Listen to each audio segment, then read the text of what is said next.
program. What you talking about? The program. The program. Get with the program.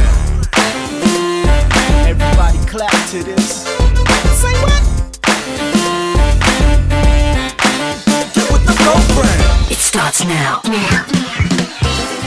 Hello and welcome to Get With The Program Radio Show. I'm your host, Gary Jones. Now, Get With The Program Radio Show is a multicultural, informative, relevant, and entertaining one-hour weekly show offering you a combination of diverse interviews with questions and comments. And as always, we will act as a positive source of information. Now, listen, if you want to be a guest on the show, all you have to do is log into www.getwiththeprogram.biz. Shoot me an email, leave me a message. You never know. You may have a conversation that we would love to talk about. Or give me a call at 919-665-1118. Now, listen. Today, we're going to be joining a conversation with Antwan Harris.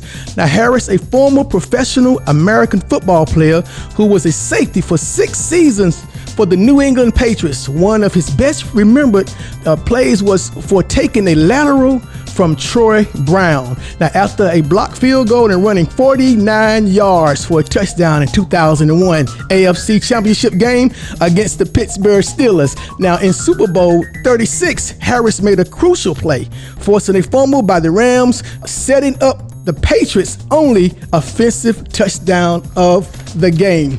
Also, Mr. Harris won several Super Bowls with the Patriots.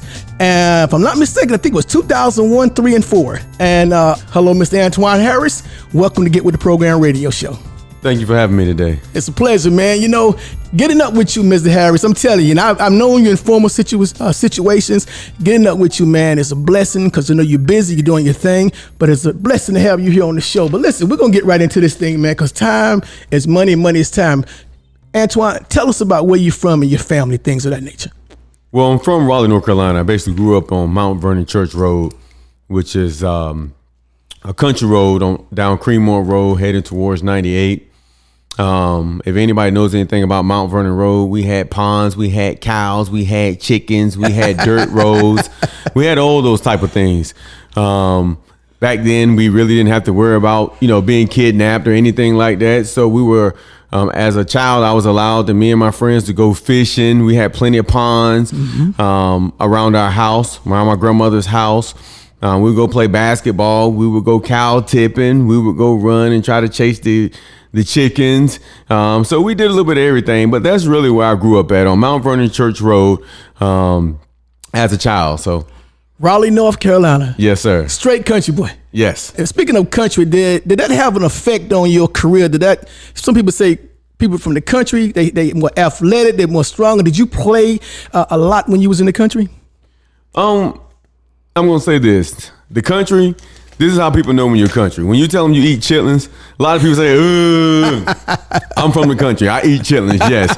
But I can truly say that the things that my grandmother and my great-grandmother installed in me and my mom was one of the most pivotal things of my life. And that was to work hard, to clean up, to do things like that, take out the trash,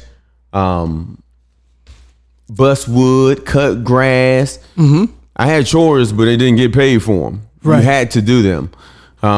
My goal was when I did my chores, was to see how dirty I can make my bath water. Mm-hmm. That lets me know when I get in that water how hard I worked doing those chores, or whatever it was, whether it was playing basketball outside, playing football with my friends. But that's how I gauged myself of how hard I worked. Is about how dirty I made that bath water. Oh man, that's a wonderful testimony, man. I tell you, because I'm a firm believer. If you don't work hard, if you don't want something hard enough, and if it's given to you, I don't know if you're gonna value it. So also, Antwan, you went into the restaurant business, and brother, you cook well, because I've had a chance to taste some of your food, man. What about the business, man? I know you had the restaurant. What happened to what was there with that? Well, the restaurant, I'm going to tell everybody, is a hard business. As a lot of people may know who actually go into the restaurant business, it's a hard business to have. You have to have a team. Mm-hmm. I tried to form a team. I couldn't really get that team to gel right. It was just so many things and so many obstacles that were shooting at us. At that time, we were the only black establishment downtown. I know Yancey came. He came and went. during that time. And to be honest with you, I think it was a lot of publicity, a lot of, I'm not going to say racism, but it was a lot of other people that were downtown who didn't want me to be downtown. So when we did some things, like we had some bike nights on Sundays, we would get people that would complain about it, would ask us if we could stop doing it. They actually called the management company and told them what we were doing and told them that we were taking business from them. But how are we taking business from you when I am an African American and it's all African American and some Caucasians will actually come to the bike rally, right, that we had to enjoy it, because we had music, we had food. And the funny part about it is they would make sure that the bikers that came would make sure that they would go get drinks from the other establishments so they can make sure that they weren't left out just because I was having an event right there in front of my spot.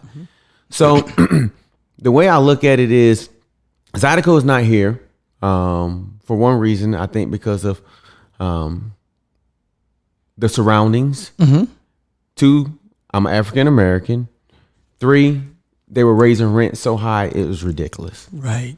Coming out of the NFL and transitioning into another career, how challenging was that for you mentally? Well, mentally, it wasn't that hard because I felt like playing with Bill Belichick, he made sure that when you are doing something, that you do it at your best, whether it's studying film, whether it's practicing. And like I tell anybody, I learned so much from Bill Belichick when I got in the NFL that I could really go coach a game because he teaches you from A to Z. He doesn't leave anything out. And that's one of the things that I admire about him is like when I got there my first year, he said, Antwan, this is your year to learn. And I actually learned. He told me, he said, I'm not going to cut you. This is your year to learn. And so I learned the game of football. I learned the defense. I learned offense.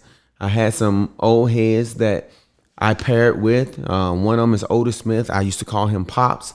He taught me how to watch film. He taught me every little thing that I could possibly look at. What foot the receiver goes off of, how his hands are balled up, how his hands are relaxed, how his body lean. Those things are, when you're new in the NFL, everybody thinks they're good, but you're not good until you can get somebody, until you can listen to an old head who's been in the league for 10 to 13 years and just listen to the things that they tell you and take it and apply it. That's when you can better yourself. Now, when you were drafted to play pro, I mean, we coming out of college, going into pro, that's huge. Now, were you nervous when you first got out there on that pro field? I wasn't nervous. I cried and said I did it. Okay. But I knew that it wasn't over yet. I used to tell my Aunt Mildred, I'm going to make it. I'm going to make it. So when I got there, I was ready. I already knew I was fast. Everybody's fast, but I knew I was fast. I knew I was strong, and I had the determination. Like I told you, my hard work came from when I was a child. Right. From working out in the yard, playing hard to see how dirty I can get that bath water. And that's how I took it when I got to the NFL. How hard can you work, even though I wasn't taking baths anymore? But that's how I took that mentality. Is I took it the same thing that was installed in me as a little kid. I took it then when I made it to the NFL. You applied it to now, being a pro football player, that's a dream for many because that's something that just doesn't happen. A lot of people dream it and they don't make it. When did you realize that being in this sport was for you as a pro? I'm not gonna say it was for me. It was the opportunity arose, so I took full advantage of it. To be honest with you, I look back, I used to love to hit. I love football. But when I look back now at the things that I did to keep my body in shape so I could perform at that high level, now people ask me, would you go back? And I'm like, no. Why? I would go back for the check. For the check. And for the, being around the guys, because we had fun, just talking to guys and stuff like that. But other than that, I mean, I wouldn't put my body back through that again.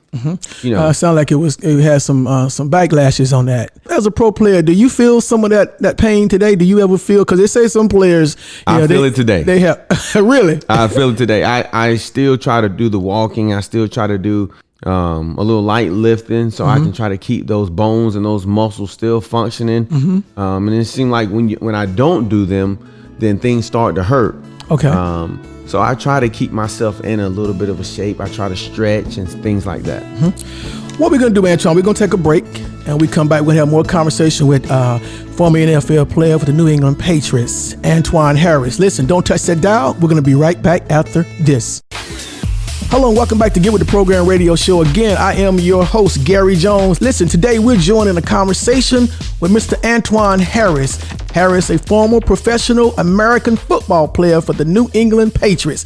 Man, it is a pleasure to have you here. Welcome back to the show. Thank you. All right. Now, we talked about a lot of things, man, but I guess I want to ask you this question. Any other family members play sports before you that you can look back on that kind of influence you? Because they say a lot of times things are hereditary. Somebody in your family before you maybe have been athletic. Well, I did have two cousins that played football, Donald Evans, Craig Keith, and I had Marcus Keith. He played basically professional basketball, but it was overseas.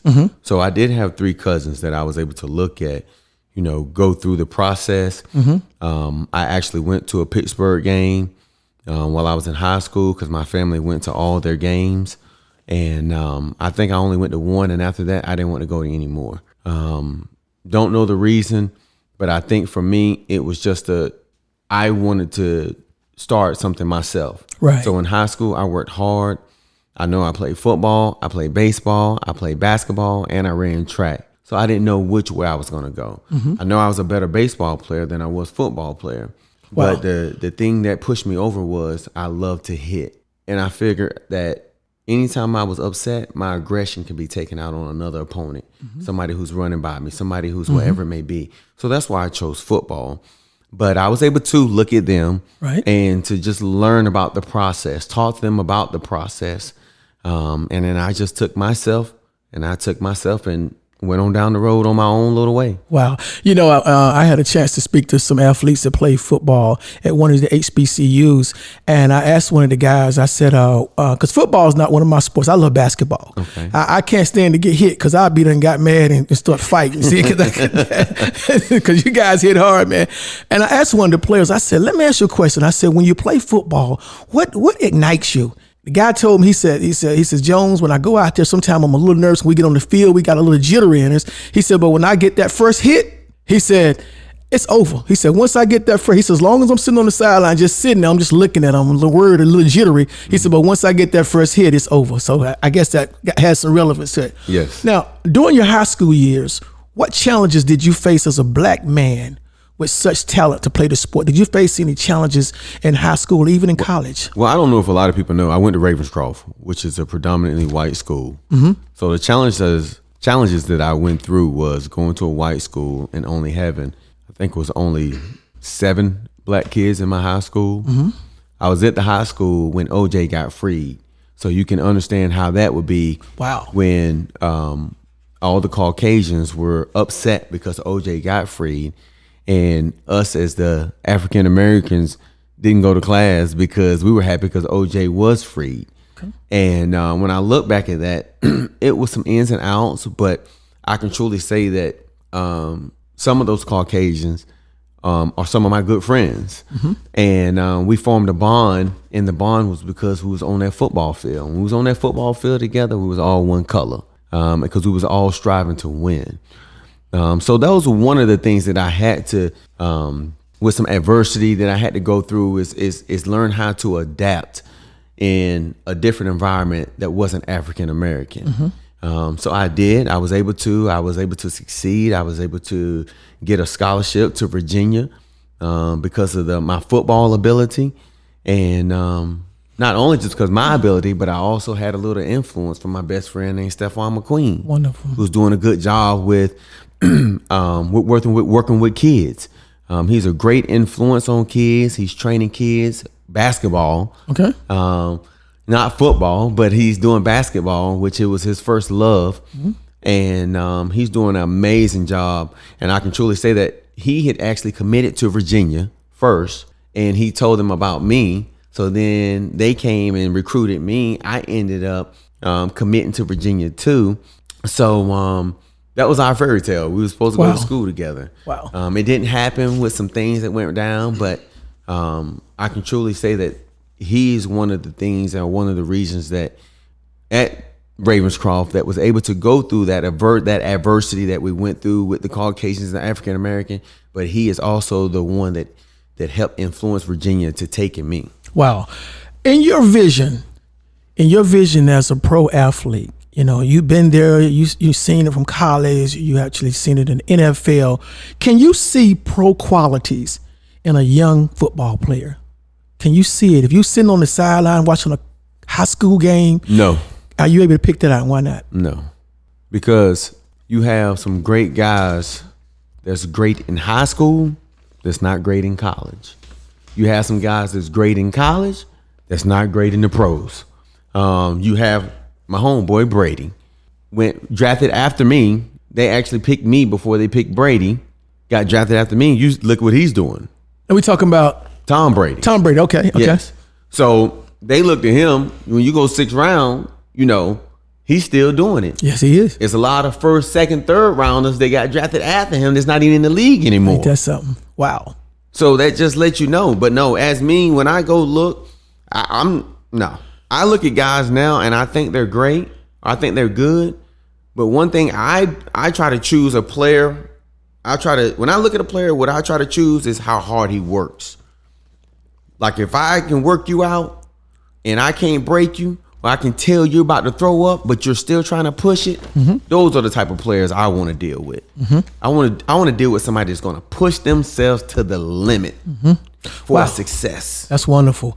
Once again, for my listeners, if you just joined in the conversation today we're in a conversation with Antwan Harris, former NFL player for the New England Patriots. He was a DB, defensive back player. He was one of the guys that crushed. He says he liked to hit. Yes. So, but I noticed in one of the plays you made an interception and you ran 40-some yards back. You blocked the punt, I believe. Well, no, that wasn't an interception. We actually, the line blocked the punt. Troy Brown actually picked up the fumble. Okay. And it's one of those things where you do your assignment.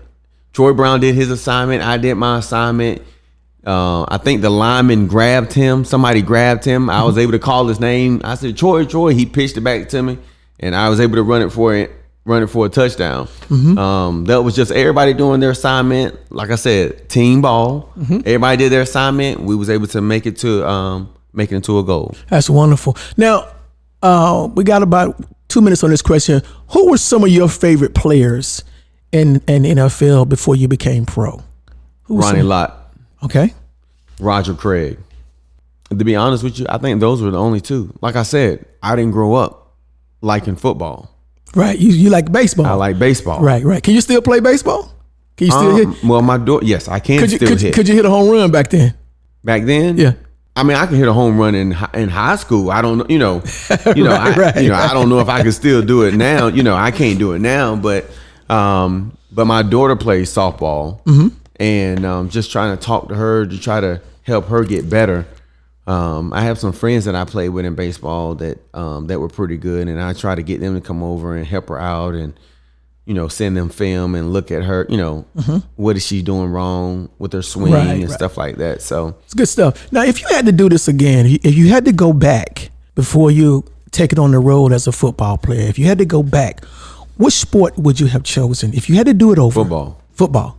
Okay, not the baseball, but the football. Football. Wow.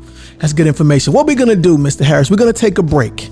And I got to reach out to my good friend, Steve Rao. But when we come back, this is a question I want to ask you. Do you feel we need more African-American sports owners? And do you think that the salaries are equally balanced for black as it is for whites?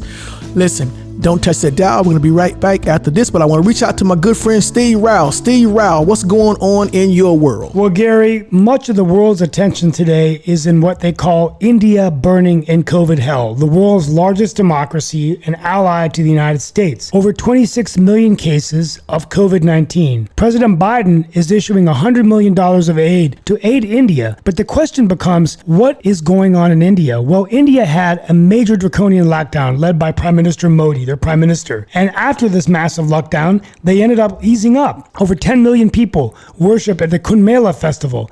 10,000 people inaugurated the Narendra Modi cricket stadium. Unmasked, the virus is spreading like wildfire in suburbs, in villages, and in rural areas where the greatest need is oxygen. It's so critical that India recovers from this pandemic. But we in America can learn that practicing safe social distancing and even masking when we need to is still important, and that the COVID pandemic is something that we cannot take for granted. Let's pray for India that they can become strong and vital again, an important ally to the United States. They are really suffering right now. Once again, you listen to Get With The Program radio show. Now I want to reach out to Kathy Greggs. Kathy Greggs, Fayetteville Pack. What's going on, Kathy? Man, Gary, let me tell you what's going on. So, 4 weeks after the Asian hate crimes in Atlanta, we actually got a bill passed for the anti-Asian hate crime bill. However, the George Floyd Bill Act has been sitting in our Congress legislative since last year, July 20th, and it still has not been passed. I have a problem with that, Gary, because the problem is we still have police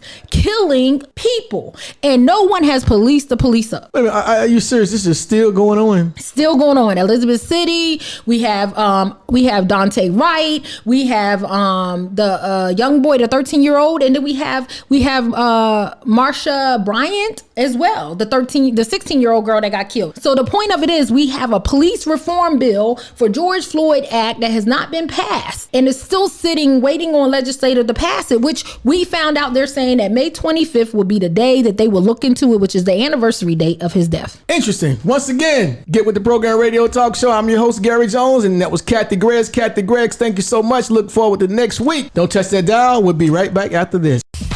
Hello and welcome back to Get With The Program radio show. Again, I'm your host, Gary Jones. Now listen, today we are joined in a conversation with former NFL player Antwan Harris. Played for the New England Patriots, and he was a defensive back player, man, and this guy was hitting them hard. Antwan Harris, welcome back to the show. Thank you. All right, before we took the break, I wanted to ask you, it was a two-part question. I'm going to go with the first part. Do you think that the salaries are equally balanced for blacks as it is for whites in the NFL? No. Okay. The reason why, look at baseball. Baseball players make tons of money. Tons of money. They get guaranteed money. And they sometimes we could say, you know, the NFL bargain agreement that the black people or the African Americans in football, we don't go at it the right way. We could ask for these owners. We could ask more from the owners, but we don't. I don't know why. Mm-hmm. You know, like me being a retired player, I always wonder, like, why haven't these guys figured out why we don't get insurance for life? We're the most brutal sport, have the most injuries, you know, so why we don't have insurance for life? If you have played the amount of years to be vested, you should get insurance for life. That doesn't happen. These NFL owners make enough money to pay for that. So my thing would be, no, we don't get the pay that we deserve, because there's more, as you can see, there's more black guys, African Americans playing football than it is white. You can probably look at the pay ratio and you can probably look at that. We're not getting paid enough. Mm-hmm. You can look at basketball. Now basketball, they're doing it. But baseball, I mean, we have a few baseball guys out there that's black. I think now they're starting to hit the market, but it's not. I think we're underpaid for what we do. Okay. It is a tough and brutal sport. I will say that it is. I mean, you can look at boxers. I mean, you know, one fight, these guys walk away with millions, you know, just one fight. And football and hockey and all that stuff. It's a brutal sport. Yeah. Do you feel that we need more African-American sports owners, and would it make a difference in the game? I'm going to say this is a hard question. We always want more African-Americans to take over different things.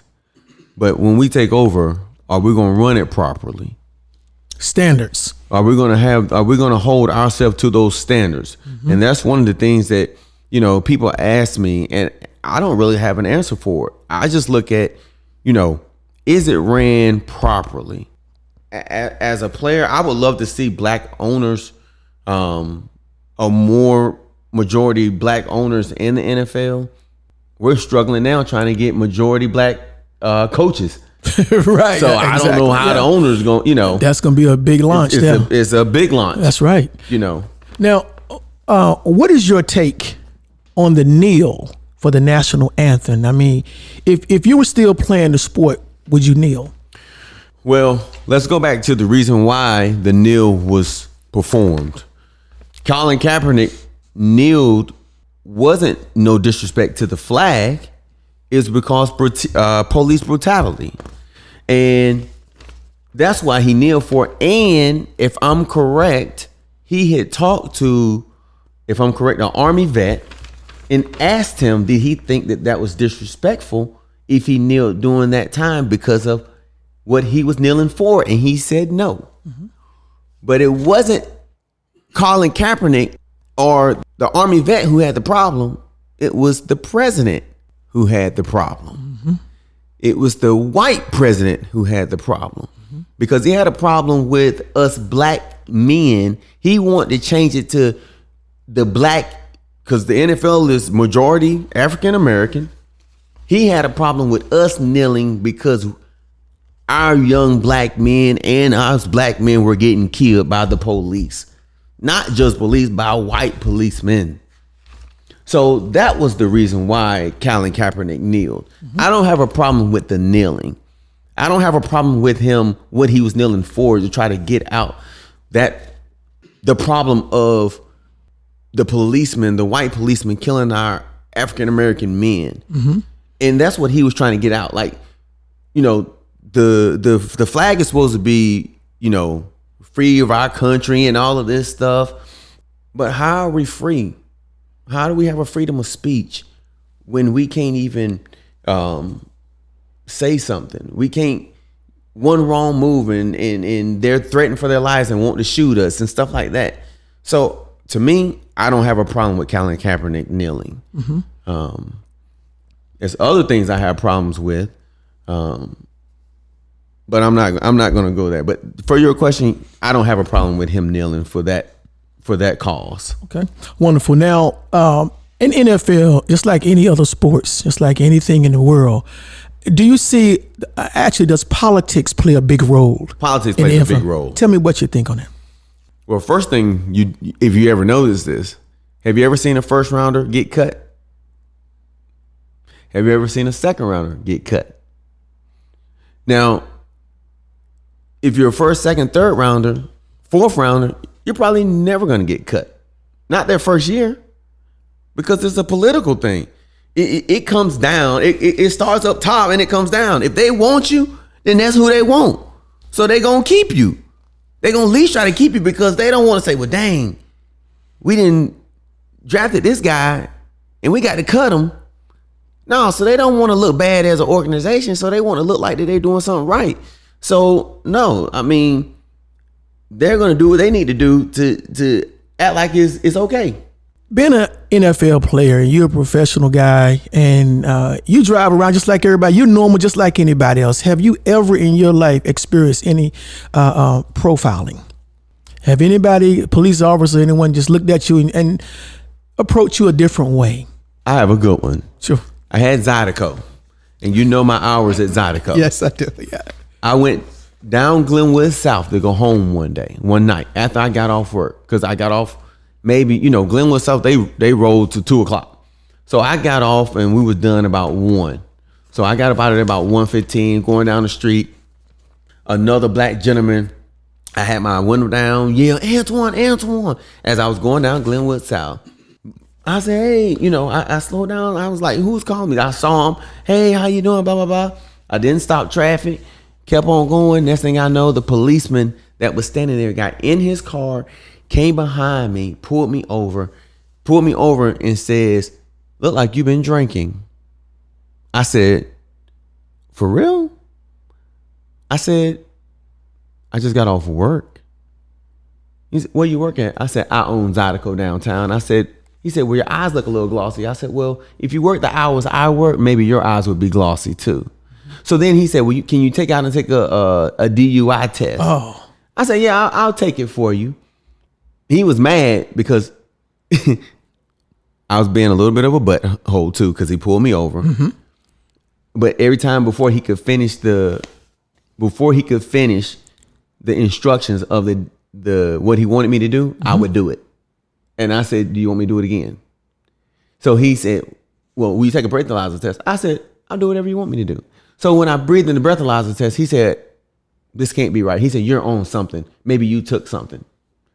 I said, well, if you think I've taken something, take me downtown. I said, go ahead and take me downtown.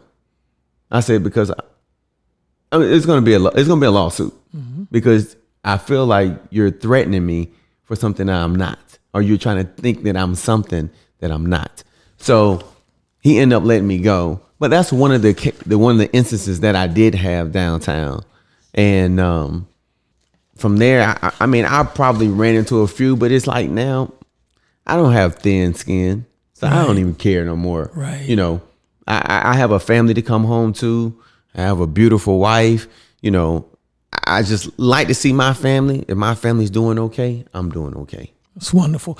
Once again, to my listeners, we are joining a conversation today with Mr. Antwan Harris, a former NFL football professional player for the New England Patriots. He was a DB, defensive back. Antwan was hitting them, man. He was hitting them. But listen, what we're going to do, we're going to take a break, and we come back. We're going to have more conversation with Mr. Antwan Harris. Listen, don't touch that dial. We'll be right back after this. Now I want to reach out to Ursula Camille and Bertrell Williams. Listen, don't touch that dial. We'll be right back after this. Good day, Gary. Here's a highlight in Black history. Thomas W. Stewart was born in 1823 in Kalamazoo, Michigan. He was an African-American inventor who patented a new type of mop.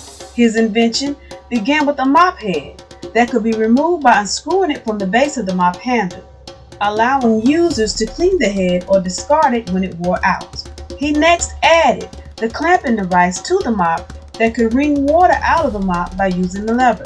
His invention of design improvements to the mop was patented in June 1893. His idea was birthed through wanting a better and healthier way to get the job done.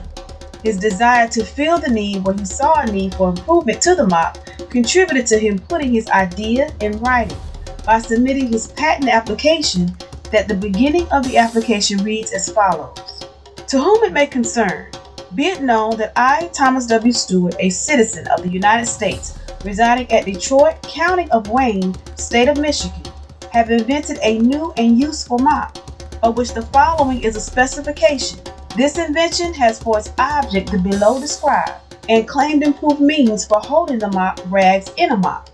Thanks to Thomas W. Stewart, his invention on the improvement of the mop has made the task of cleaning a floor less tedious than it once was.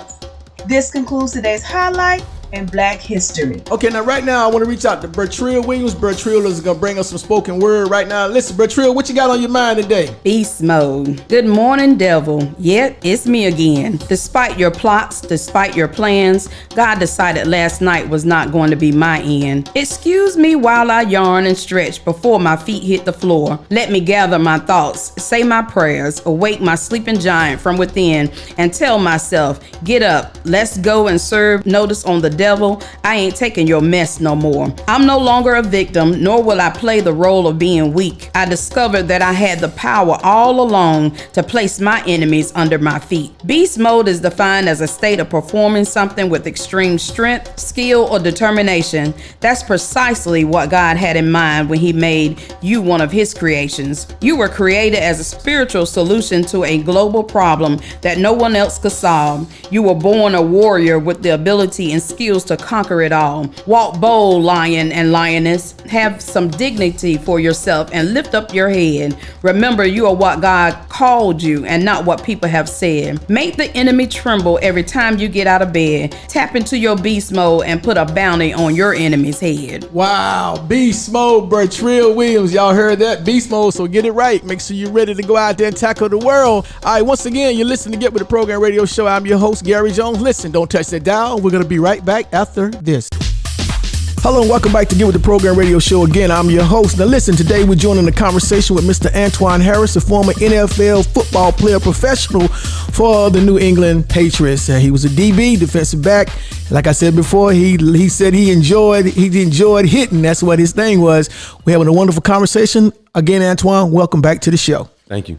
Now, before we took break, we talked about a lot of good things, man. Real briefly, who's your favorite football team, even right now? See, I know New England should be one of your teams, but who is your favorite football team? To be honest with you, I don't have a favorite football team. I go for all the black quarterbacks and black coaches. Now, success in sports often come with money, fame, and good times.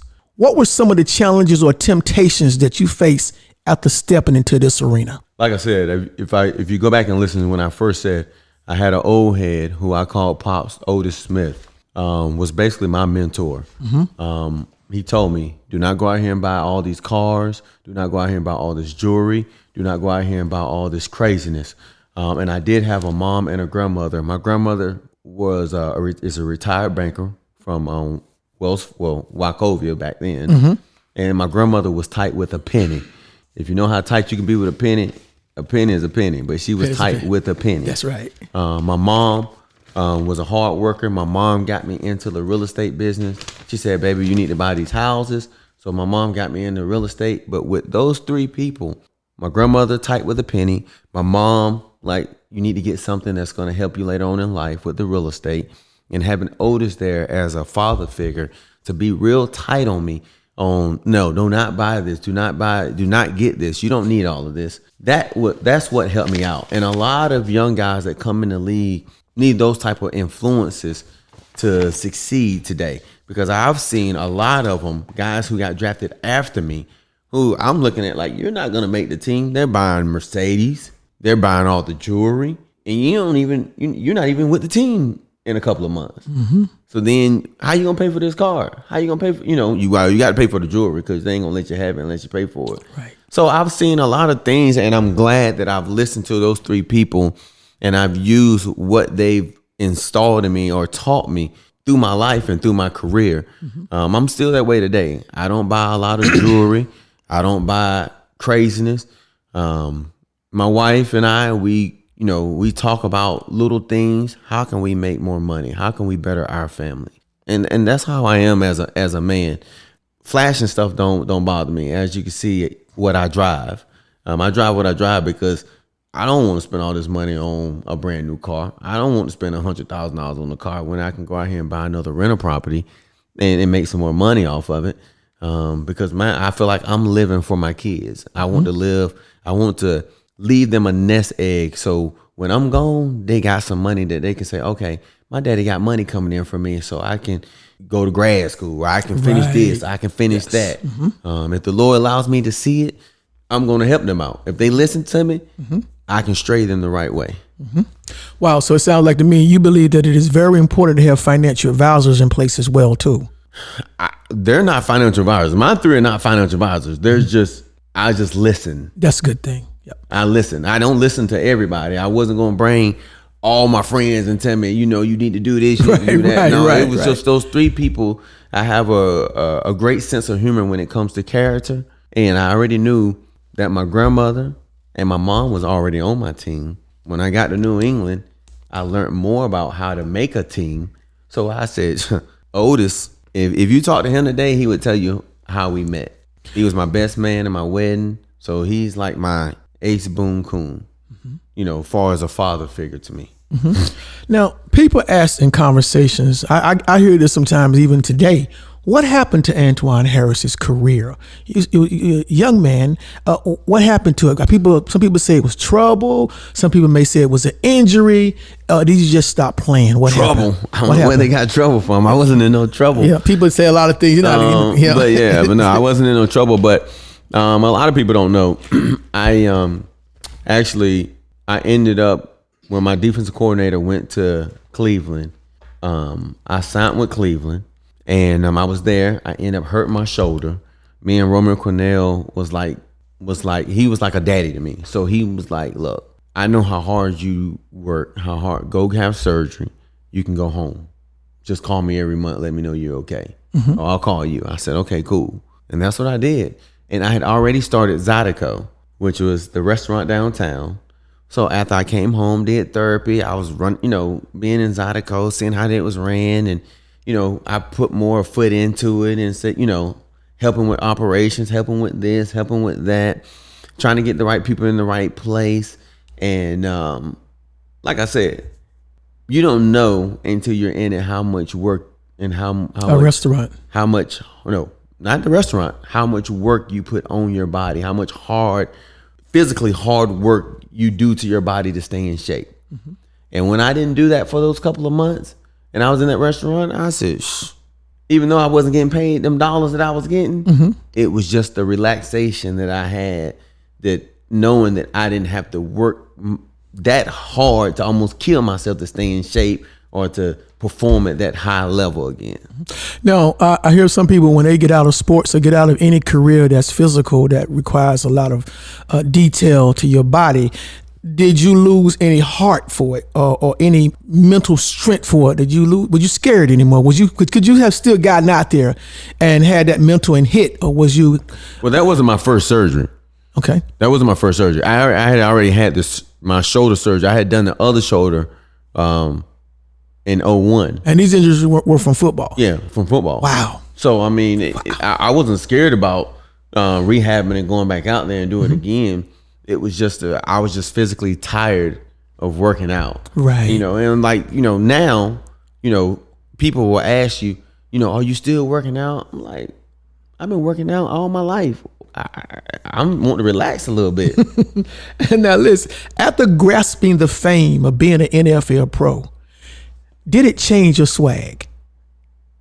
Because, you know, they say money sometimes and careers, it changes your swag. Did it change your swag? Yes, it changed my swag.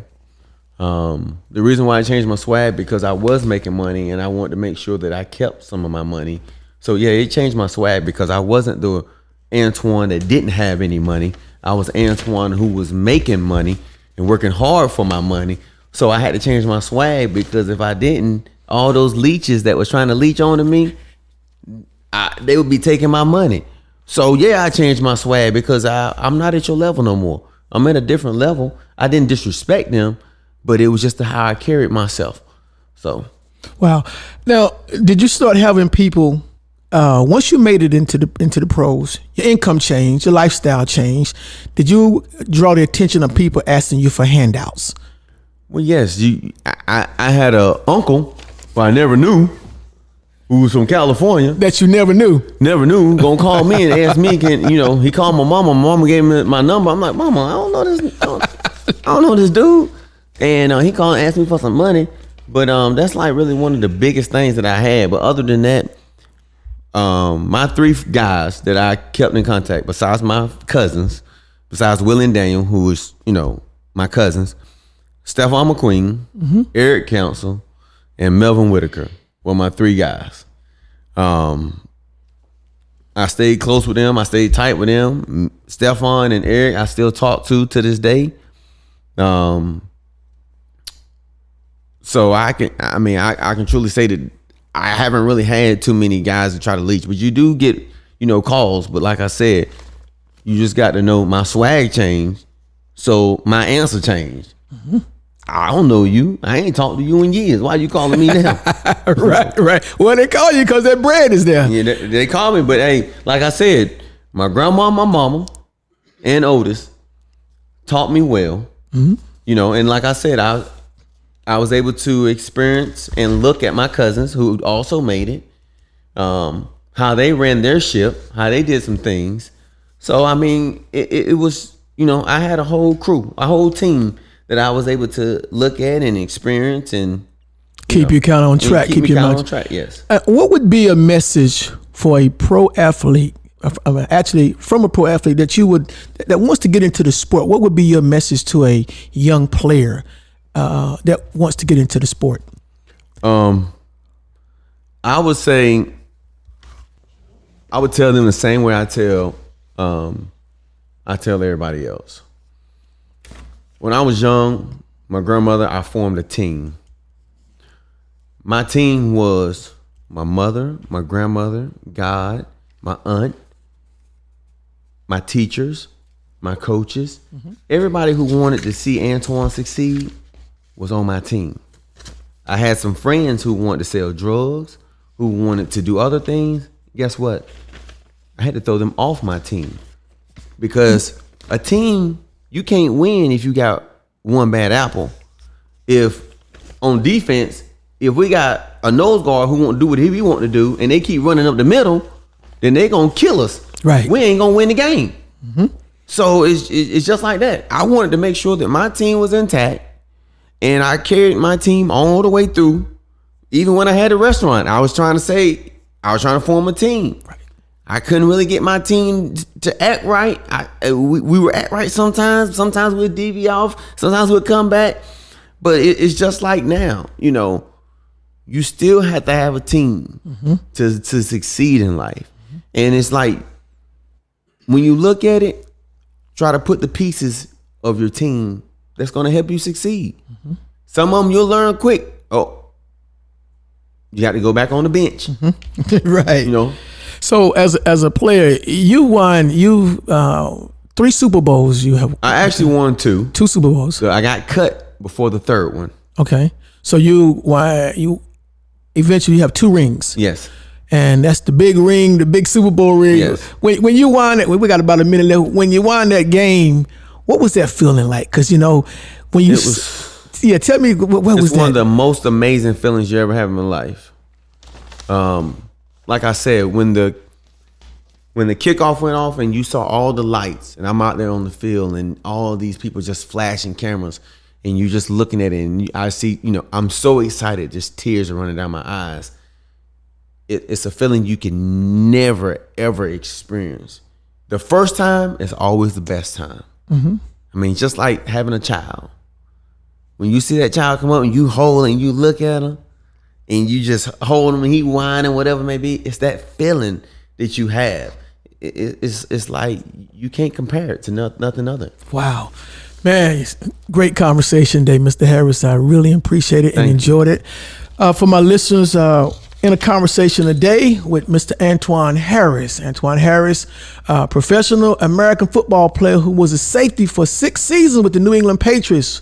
One of his best remembered was for taking a lateral from Troy Brown after a blocked field goal and running 49 yards for a touchdown. You know, I actually had a chance to see that, man. Your legs, brother. I looked at your legs, they was flying. Your legs, you know, you're not real tall, you medium height, but your legs, man, I said, look at this man's legs, man, you was running. And, and the thing about it, you didn't even look back. I didn't even see your head turn back. I wasn't gonna look back. You didn't even look back. I was looking straight ahead. That's where I wanted to go. And I tell people, I tell my kids, I was a 100 and 200 state champion in track. There it is. And I didn't even practice. So yeah, that was a natural. Wow. Yeah. So this was destined for you, man. I tell you what, this has been a wonderful show, man. I really appreciate it. Once again, joining the conversation today with New England Patriots former player Antwan Harris. Antwan, thanks for the show, my man. Thank you. Once again, you listen to Get With The Program radio show. I'm your host, Gary Jones. As I always say, stay positive, keep your head up, and remember to Get with the program. What you talking about? The program. The program. Get with the program. Everybody clap to this. Say what? Get with the program. It starts now.